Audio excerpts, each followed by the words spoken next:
मुझे अपनी देवरानी से बहुत जलन महसूस होती थी क्योंकि वो शादी के तुरंत बाद ही प्रेग्नेंट हो गई थी, जबकि मैं तो बांझ थी। अब तो सास मुझे हर वक्त ताने देती और कहती, जल्दी तेरे डिवोर्स दिलवाऊंगी। मैं बहुत डर गई थी, मगर मैं उस वक्त बहुत हैरान होती जब हर रात मेरे पैरों पर गिरकर मेरी देवरानी कहती, दीदी देख लेना, जिस दिन बच्चा जन्म दूंगी उसी दिन मुझे सब घर से धक्के मारकर निकाल देंगे। मुझे माफ़ कर दो दीदी, मैं बड़ी हैरान होती कि ये ऐसा क्यों कहती है।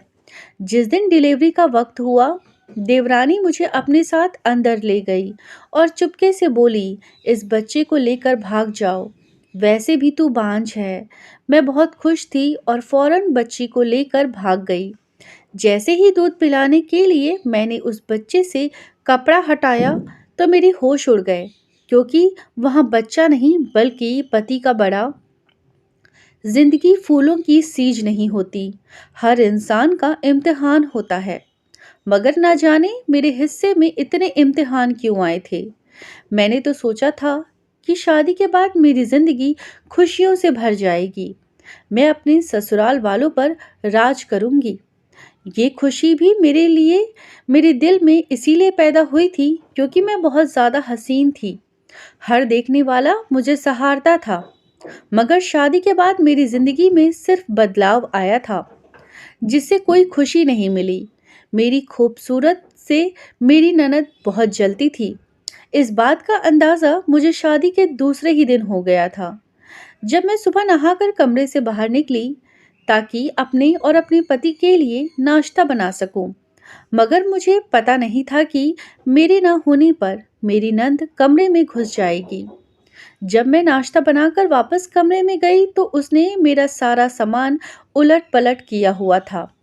मैं हक्का बक्का खड़ी रह गई थी। मैं बोली, सिमरन, ये सब क्या है? उसके चेहरे पर जरा सी भी शर्मिंदगी नहीं आई थी। वो जल कर बोली, भाभी, मैं वो क्रीम ढूंढ रही हूँ जिसको लगाकर आपका रंग इतना सफेद हुआ है। मैं तो उसकी बात सुनकर हैरान रह गई थी। मैं बोली, सिमरन, ये तो तुम मुझसे भी पूछ सकती थी। यूं मेरे कमरे की तलाशी लेने की क्या बचपना है। मैं कोई क्रीम नहीं लगाती, मेरा रंग ऐसा ही है। सिमरन मुझे घूर कर कमरे से बाहर निकल गई थी। पर जब मेरा पति अजय कमरे में आया तो मैंने उसे उसकी बहन की शिकायत की। वो कहने लगा, ये सब बातें मत सोचो, मेरी बहन बड़ी जिद्दी है, उसके दिल में जो आता है वो ही करती है। अजय कहने लगे, गीता, एक बात मैं तुमसे कह देता हूँ कि अगर तुम मेरे घर में रहना चाहती हो तो कभी भूल कर भी मेरी बहन के साथ बदतमीजी मत करना। मेरी पति की बात मेरे पैर बांध दिए थे। खैर, अगले दिन मेरी नंद ने मेरे सारे मैरून सूट ले ली थी और कहने लगी, भाभी, आप इस घर में ये रंग नहीं पहन सकती। मैं हैरान हुई और बोली, क्यों, इसकी क्या वजह है? सिमरन कहने लगी, क्योंकि आप मैरून रंग में बहुत सुंदर लगती हो, आपके सामने मेरा रंग काला स्याही लगता है। मैं तो उस लड़की की बातें सुनकर परेशान हो जाती थी। न जाने वो मेरा और अपना मुकाबला क्यों करती थी। मैंने उसकी शिकायत फिर से अपने पति से कर दी और मेरे पति ने बड़े आराम से कह दिया कि जैसा सिमरन कहती है वैसा ही करो। मेरे दिल में ये सवाल पैदा होता कि मुझे यह तो बताएं कि मेरी शादी आपसे हुई है या आपके सिमरन से। मगर मैं ये सवाल करने की हिम्मत नहीं कर सकती थी। यूं ही मेरी शादी को 2 माह गुजर गए थे। इन 2 माह में मेरे पति ने कभी भी मुझसे खुलकर बात नहीं की थी। वो मुझे अपना महाकुंभ समझते थे, मुझे अपने कामों का हुक्म देता जो कि मैं चुपचाप कर दिया करती थी। मैं अक्सर सोचती, क्या शादी ऐसी होती है जिसमें 2 अजनबी एक छत के नीचे रहते हैं? ज़रूरत के तहत वो काम भी आते हैं, मगर फिर भी वो सारी ज़िंदगी अजनबी रहते हैं। खैर, 2 माह के बाद मेरी ज़िंदगी में एक और परेशानी ने सर उठा लिया था। वो ये कि मेरी सास ने मुझसे पूछा, बहू, कोई खुशखबरी है? मैं उनकी बात पर बोली, नहीं आंटी, अभी तो नहीं है। इतनी जल्दी खुशखबरी की भी क्या ज़रूरत है? मेरी सास सुनीता हंसकर बोली, लो, तुमने भी खूब कहा। तुम्हें मालूम है, मेरी बहन की बहू पहले ही हफ्ते में गर्भ से हो गई थी और एक तुम हो कि 2 माह गुजरने के बाद भी सूखे पेड़ की तरह खड़ी हो। उफ, मेरी सास की बात मेरा दिल दुखा दिया था। क्या यह सही बात थी? उन्हें भगवान से डर भी नहीं आया? मैंने सर झटक दिया था। अब मेरी सास और ननद उठते बैठते मुझे ताना देती थी। यूं ही देखते देखते वक्त रेत की तरह हाथों से निकल गया। 1 साल हो गया था, मगर मैं अभी तक अपने पति को कोई खुशखबरी नहीं दे सकी थी। सच तो ये था कि मेरे पति ने कभी मुझसे बच्चे के लिए बात भी नहीं किया था। ऐसा लगता था कि उन्हें मेरे जिस्म से कोई दिलचस्पी ही नहीं है। मैं बच्चा दे सकी तो भी ठीक है, और अगर ना दे सकी तो इसका हल तो मेरी सास ने पहले ही निकाल के रखा हुआ था। वो कहने लगी थी कि मुझे तुम्हें चंद दिन बर्दाश्त करना है, फिर मैं तुम्हें डिवोर्स दिलवा दूंगी। मैंने एक दिन रोते हुए पति से सास की शिकायत की थी। उन्होंने ये कहा कि मुझसे कि वो मुझे तलाक दिलवा देगी। अजय कहने लगा, मैंने मम्मी के कहने पर तुमसे शादी की थी। अगर वो कहेंगी तो मैं तुम्हें छोड़ दूंगा। ये बात मैंने बड़ी मुश्किल से बर्दाश्त किए थे। बर्दाश्त करने के अलावा मेरे पास कोई और चारा भी तो नहीं था। खैर, मेरी सास आजकल बहुत बिजी सी रहने लगी थी। वो मेरे देवर विजय के लिए रिश्ता ढूंढ रही थी, मगर इन हालात में भी वो उठते बैठते मुझ पे तानों की बरसात करती थी। अक्सर कहती थी कि कहीं ऐसा न हो कि मैं अपने विजय की पत्नी गीता जैसी बांझ लड़की ढूंढ लूं। मैं ये बातें सुनकर सोचती, क्या मैं सच में बांझ हूँ या बच्चे में देर भगवान की तरफ से है। मैंने सोचा कि अपना इलाज डॉक्टर से करवा कर देखती हूँ, शायद भगवान मुझे खुशी दे दे। मैंने अपने पति अजय से कहा कि आप मुझे लेडी डॉक्टर के पास ले चलो। मेरा पति मुझे देखकर बोला, गीता, मेरे पास इतने पैसे नहीं हैं कि मैं तुम्हारा इलाज करवाता रहूं।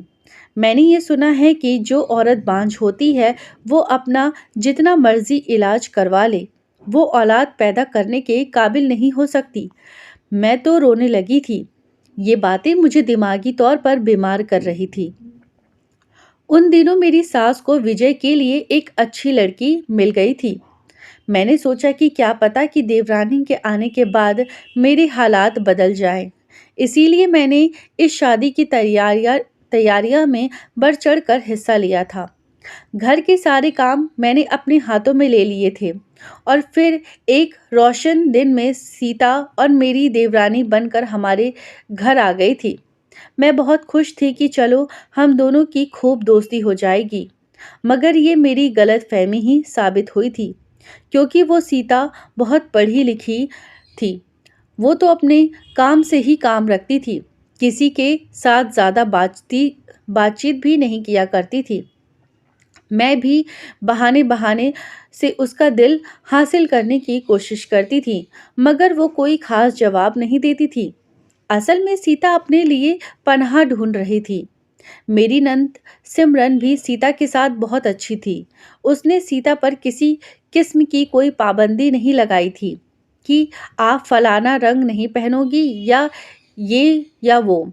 सीता की शादी को अभी 2 हफ्ते ही हुए थे कि उसकी जी मलचलाने लगा, और ये सब देखकर मैं अंदर ही अंदर सहम गई थी कि कहीं ऐसा ना हो जाए कि सीता प्रेग्नेंट हो। अगर वो प्रेग्नेंट हो गई तो मुझ पर जिंदगी तंग कर दी जाएगी। एक दिन सीता चक्कर चकरा कर गिर गई थी। उसे अस्पताल ले जाया गया तो पता चला कि वो प्रेग्नेंट है, और ये खबर मुझ पर बिजली बनकर गिरी थी। उस दिन के बाद तो मेरी सास को मुझे कोसने के लिए बहाना मिल गया था। वो उठते बैठते मुझ पे बांझपन का के ताना दिया करती थी। सिर्फ इतना ही नहीं, मेरी जवान नंद भी मुझे ताना देने से पीछे नहीं थी। मैं तो हैरान होती थी कि वो कैसी लड़की है जिसे इस बात से डर नहीं लगता कि मेरे बड़े बोल मेरे आगे ही ना आ जाए। रात हुई तो मैं अपने कमरे में जाकर लेट गई थी। दिल पर बहुत ज़्यादा मायूसी छाया हुआ था। तभी मेरी देवरानी मेरे कमरे में आ गई। यह पहली बार हुआ था। इससे पहले भी कभी भी मेरे कमरे में नहीं आई थी। उसकी आंखें भीगी हुई थीं। मैं जल्दी से उठकर बैठ गई थी। मैं बोली, क्या बात है सीता, सब खैर तो है ना? तुम्हारी तबीयत तो ठीक है ना? वो रोते हुए बोली, मैं आपको दीदी कह सकती हूँ क्या? मैंने इस बात में सर हिला दिया और बोली, इसमें पूछने वाली कौन सी बात है? तू मुझे बिल्कुल दीदी कह सकती हो। सीता कहने लगी कि बाजी मैं देख रही हूँ। घर में जब से यह पता चला है कि मैं प्रेग्नेंट हूँ, तब से आप पर जिंदगी तंग कर दी गई है। मैं खुद को आपका दोषी समझने लगी हूँ। मैं बोली, अरे नहीं नहीं, कैसी बातें कर रही हो? औलाद तो भगवान के हाथ में है ना। भगवान जिसे चाहे दे और जिसे चाहे ना दे। उसके साथ कोई ज़बरदस्ती तो नहीं चलती। ना तुम दिल में बिल्कुल भी ख्याल मत लाना कि तुम मेरी मुजरिम हो। उसने इधर उधर देखा और फिर धीरे से बोली, दीदी आपको एक बात बताऊं? ये जो लोग अभी मेरे प्रेग्नेंट होने पर खुश हो रहे हैं ना, जिस दिन मैं बच्चा दे दूंगी, यही लोग मुझे धक्के देकर इस घर से निकाल देंगे। मैं परेशान हो गई और बोली, बुरी बात है। भगवान न करे कभी तुम पर ऐसा दिन आए। भगवान सब खैर करेंगे। वो मेरी बात सुनकर मुस्कुरा दी और उठकर मेरे कमरे से बाहर निकल गई। थोड़ी देर बाद ही कमरे में अजय आ गए थे। वो बहुत बेचैन लग रहे थे। कमरे में यहाँ वहाँ टहल रहे थे। इससे पहले मैंने कभी उन्हें इतना परेशान नहीं देखा था। ऐसा लग रहा था जैसे वो मुझसे कुछ कहना चाह रहे हों, मगर उन्हें कोई शब्द ना मिल रहा हो। मैं खुद ही आगे बढ़कर बोली, क्या बात है अजय, आप मुझसे कुछ कहना चाहते हैं?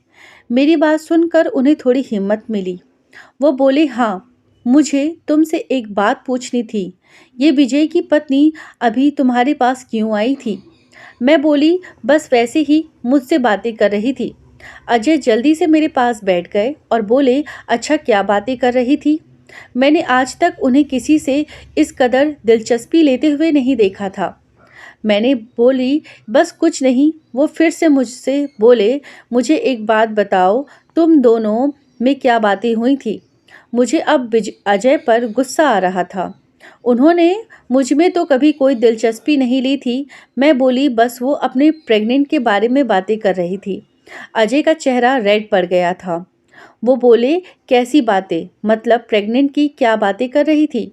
वो सवाल से सवाल निकालते जा रहे थे। मैं चढ़कर बोली, हम औरतों की बात है, आप मर्द इससे दूर रहें। मैं जल्दी से उठकर बाहर निकल गई थी। मेरे लिए अजय का ये व्यवहार बड़ा अजीब था। मुझे तो सीता की बातें भी अजीब लगी थी, लेकिन दोनों ही अपनी बातों के पीछे छुपे राज से मुझे आगाह नहीं कर रहे थे। उधर मेरी सास तो सीता की तारीफ किए जा रही थी, जबकि विजय भी बहुत खुश था। वो अपनी पत्नी के लिए तरह तरह के फल लाया करता था और ये सब देखकर मेरे दिल में चाहत रह जाती थी। अक्सर यह ख्याल भी आता कि भगवान यहाँ किस चीज़ की कमी है।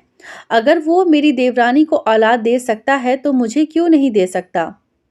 मैं इन्हीं बातों को सोच रही थी, जबकि अजय नाश्ते के लिए किचन में आ गए थे। वो बोले, क्या सोच रही हो? मैं बोली, मैं सोच रही थी कि मैं किसी डॉक्टर के पास चली जाऊं, खुद से। इस बार आपको नहीं कहूंगी कि आप मुझे ले चलें। मेरी बात सुनकर अजय ने हंसकर बोले, गीता, सीता के प्रेग्नेंट हो जाने के बाद तो तुम्हें अपने बांझपन का यकीन हो जाना चाहिए था। तुम न जाने अब तक किस गलतफहमी में बैठी हुई हो। मैं ये सब बातें सुनकर तंग पड़ चुकी थी। पहले तो बहुत रोया करती थी, मगर अब तो रोना भी नहीं आता था। अजय नाश्ता करके चले गए थे तो थोड़ी देर बाद सीता किचन में आ गई। वो बोली, दीदी मुझे भूख लगी है। मैं बोली, तू बैठ, मैं तुम्हारे लिए नाश्ता बना देती हूँ। वो मेरी बहुत शुक्रगुजार हुई। जब से पता चला था कि सीता प्रेग्नेंट है, तब से मेरी सास उसे काम नहीं करने देती थी। यहाँ तक कि नाश्ता भी खुद बनाकर दिया करती थी। वो नाश्ता करने लगी और बोली, दीदी आपके घर वाले कहाँ हैं? वो आपसे कभी मिलने क्यों नहीं आते हैं? सीता की बात सुनकर ना चाहते हुए भी मेरी पलकें भीग गई। मैं बोली, सीता, मैं जब छोटी थी तब मेरे पापा की मृत्यु हो गई थी। बहन भाई तो मेरा कोई था ही नहीं। अब मेरी शादी हुई और कुछ दिन बाद ही पता चला कि अब मम्मी भी चल बसी। मेरा कोई मायका नहीं। मुझे मालूम है मेरी सास ने मुझे अपने बेटे के लिए पसंद भी इसीलिए किया था क्योंकि मेरे आगे पीछे कोई नहीं था। अब देखो ये लोग मेरे साथ क्या सुलूक कर रहे हैं। अगर मेरे आगे पीछे कोई होता तो मुझे ये दिन न देखने पड़ते। सीता मेरी बातें सुनकर बहुत उदास हो गई थी। मैं बोली, सीता भगवान का शुक्र है कि तुम प्रेग्नेंट हो, वरना तुम्हें भी वो ही अजाब झेलने पड़ते जिससे मैं गुजर रही हूँ। सीता की आंखों में बड़ी बेबसी छा गई थी। वो बोली, क्या हुआ अगर अभी मुझे वो दुख सहना नहीं पड़ रहा जिससे आप गुजर रही हैं। मैं जब बच्चा जन्म दूंगी तब आप देखना मेरे साथ ये लोग क्या सुलूक करते हैं। मैं बोली, सीता मुझे बताओ तुम ऐसी बातें क्यों करती हो। मुझे तो लगता है कि बच्चे को देने के बाद तुम इस घर की लाडली बहू बन जाओगी। वो हंसकर बोली, आपका बुरा ख्याल है। इतना कहकर वो चली गई थी। रात हुई तो वो फिर से मेरे कमरे में आई थी। हाथ जोड़ कर मुझसे माफ़ी मांगती रही और रोती रही। मुझे नहीं मालूम कि वो ये सब क्यों करती है। खैर यूं ही वक्त गुजरता गया और उसका पेट फूलने लगा था। उसकी डिलीवरी के दिन जो करीब आते जा रहे थे तो वो बहुत ज़्यादा परेशान रहने लगी थी। एक दिन सुबह से ही और उसकी हालत बड़ी अजीब थी। तब मेरी देवरानी अपने कमरे में चली गई। उसने कमरे को अंदर से कुंडी लगा दी थी। उसकी तकलीफ से भरी आहों की आवाज़ बाहर सुनाई दे रही थी। ऐसा लगता था जैसे वो किसी सच की बात से गुजर रही हो। मेरी सास तो तड़प उठी थी। दरवाज़ा बजाने लगी थी कि बहू दरवाज़ा खोलो, तुम्हें डॉक्टर के पास ले चले। मगर सीता बोली, नहीं मम्मी, मैं अपनी डिलीवरी खुद ही करूँगी। उसकी यह बात सुनकर मेरी सास तड़प उठी थी। कहने लगी, ये कैसे बचपना जिद है। ऐसा ना हो कि हम अपने वारिस को खो दे। फिर मेरी सास बोली, अच्छा चलो मैं किसी दाई को बुला देती हूँ। तब भी सीता ने इनकार कर दिया था। वो बोली, आप बस गीता को मेरे पास भेज दे। मैं बड़ी परेशान हो गई थी क्योंकि मुझे इस मामले को कुछ समझ बूझ नहीं थी। मैं किस तरह सीता की मदद कर सकती थी। मेरी सास ने मुझे जल्दी से कमरे की तरफ ढकेल दिया था। सीता ने दरवाज़ा खोला तो मैं अंदर चली गई। मैं जैसे ही कमरे में गई उसने मुझे एक कंबल थमा दिया था। वो बोली, दीदी आप मेरे बच्चे को लेकर यहाँ से भाग जाएं, नहीं तो ये लोग मुझसे मेरा बच्चा छीन लेंगे। आप तो वैसे भी बांझ हैं, मेरे इस बच्चे की देखभाल करना। मैं बोली, आखिर मैं कहाँ जाऊँगी। सीता ने मुझे एक कागज़ दिया। उस पर एक पता लिखा था। मैंने वो बच्चा पकड़ा और सीता के कमरे के पिछले दरवाजे से बाहर निकल गई थी। मुझे नहीं पता कि मेरे पीछे क्या हुआ होगा। मैं और उसके बच्चे को बड़ी होशियारी से लेकर आगे बढ़ रही थी। आखिरकार वो पता भी आ गया जहाँ मुझे पहुँचना था। मैंने दरवाज़ा खटखटाया तो एक आदमी ने दरवाज़ा खोला। वो मुझे देखकर बहुत हैरान हुए और बोले, आप तो सीता की जेठानी है ना। मैंने इस बात में सिर हिला दिया। वो बोले, आइए आइए। वो मुझे अपने साथ अपने घर में ले गए थे।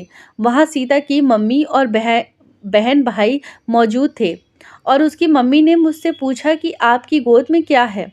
तो मैं बोली, सीता का बच्चा है, उसने आज ही इसे जन्म दिया है। मेरी बात सुनकर सीता के मम्मी पापा और भाई बहुत खुश हो गए थे और उसकी मम्मी ने जल्दी से आगे बढ़कर बच्चे के मुंह से कंबल हटाया। ये देखकर हम सब दंग रह गए थे कि वहाँ बच्चा नहीं बल्कि मेरे पति का बड़ा। हम लोग सब लोग हक्का बक्का रह गए थे। यह सब लोग मुझे अजीब निगाहों से देखने लगे थे और सीता की मम्मी बोली, बेटा तुमने हमसे इतना बड़ा झूठ क्यों बोला।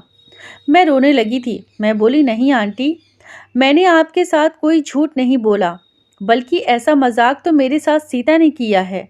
मैं बांझ हूँ आंटी जी। सीता कहने लगी कि आप तो वैसे भी बांझ है, फिर आप ऐसा करें कि मेरा बच्चा लेकर इस घर से भाग जाएं। मगर देखिए यहाँ तो बच्चा है ही नहीं। तब सीता की बहन आगे बढ़ी थी। बोली, सीता आपके साथ मजाक नहीं कर सकती। ज़रूर कोई न कोई राज की बात इस कम्बल में छिपी है। इस कम्बल में बच्चा नहीं है तो क्या हुआ? आपके पति के नाम की डॉक्टर रिपोर्ट तो है ना? मैं मायूस हो गई थी। मैं बोली, मुझे अजय की डॉक्टर रिपोर्ट का क्या करना है? तब सीता की बहन ने वो फाइल मुझे पकड़ पकड़ ली थी। वो अब उस फाइल को पढ़ रही थी। वो एकदम से चौंक गई थी। कहने लगी, ये देखो दीदी, मैंने कहा था ना कि सीता आपके साथ मजाक नहीं कर सकती। असल मजाक तो आपके साथ आपके पति और आपकी सास ने किया है। ये देखिए, इसमें साफ साफ लिखा है कि आपका पति अजय बाप बनने की सहेलियत नहीं रखता। दीदी, बांझ आप नहीं, आपका पति है। मैं ये बात सुनकर दंग रह गई थी। मैं फूट फूट कर रोने लगी थी। मैं बोली, अगर उन्हें ये सब मालूम था तो फिर वो मुझ पर जुल्म क्यों ढालते रहे? अजय की रिपोर्ट के नीचे ही विजय की रिपोर्ट भी थी। उसमें भी यही लिखा था कि विजय भी बांझ है।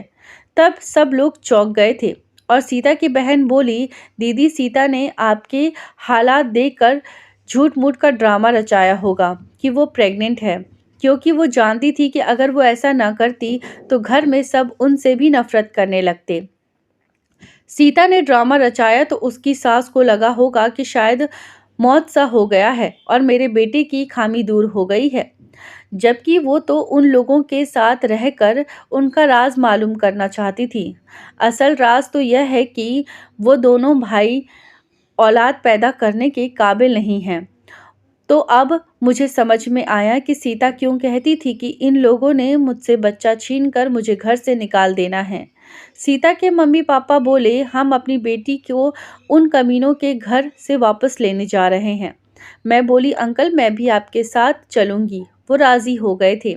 हम सब जब मेरे ससुराल पहुंचे तो ये देखकर दंग रह गए थे कि मेरी सास और बहुत बुरी तरह से सीता को पीट रही थी और कह रही थी कि तुम्हारी इतनी हिम्मत कि तुम हमारे साथ झूठ बोलो। अंकल को बहुत गुस्सा आया। उन्होंने पुलिस को फ़ोन कर लिया कि मेरी बेटी को ससुराल वाले उस पर जुल्म कर रहे हैं।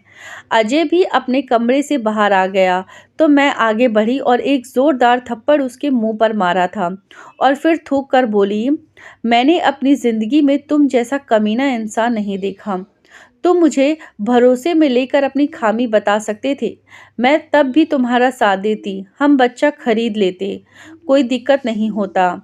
मगर तुम लोगों ने तो मेरा जीना हराम कर दिया था।